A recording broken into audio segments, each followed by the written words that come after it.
Beat Frankfurt 3-2. They conceded first in this game as well, but did come through it. Sunstruck twice. Kane scored and missed a penalty as well. Spurs are top of Group D with 7 points, but no side has progressed just yet. It is very tight in this group, but Son and Kane show, again, doing the business, Craig.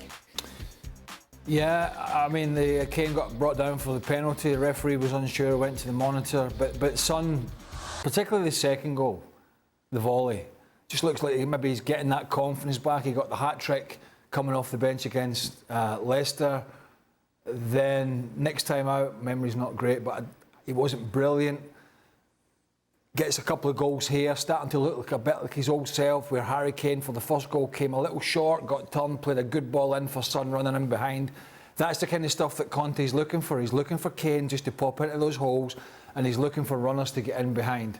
And if he finds his feet, Heung Min Son, and gets his scoring boots back on, and he looks like he has, that's great news for Antonio Conte. You saw the graphic. This group is really close. Eintracht and Frankfurt are a good side.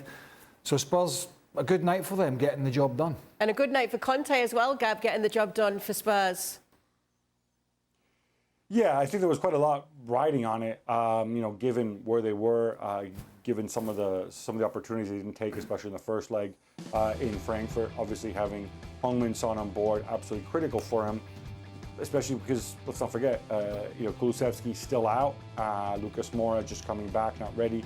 So the alternatives aren't there. But I can tell you this about Conte, the way he feels about Son. Son, he looks at him as a guy who, even when things aren't clicking for him offensively, the way they weren't clicking, for example, against Arsenal, he still does his work off the ball. And that's very important to Antonio Conte. Stevie, what were your observations from what you saw of this game? It must be a nightmare being a Spurs fan. And I bet it is for Conte as well. You know, a guy who's always seems to be hanging on the edge of everything. Doesn't take an awful lot to spark him off.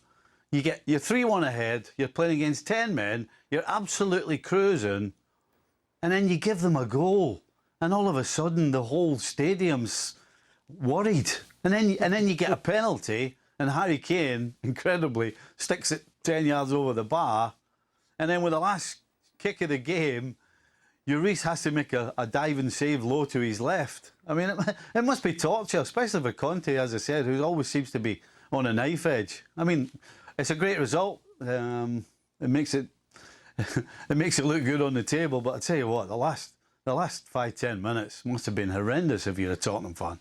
Eintracht Frankfurt bring the best out of Tottenham, though, don't they? I mean, in a sense where the excitement, because the game in Frankfurt was 0-0, but it should never have been 0-0. It should never, ever have been. Should have been a bigger scoreline than this. It's not the way Conte wants to do it. We know that. He doesn't want, Stevie said, doesn't want that worry and panic, particularly towards the end. But the two games between these two sides have been really, really entertaining.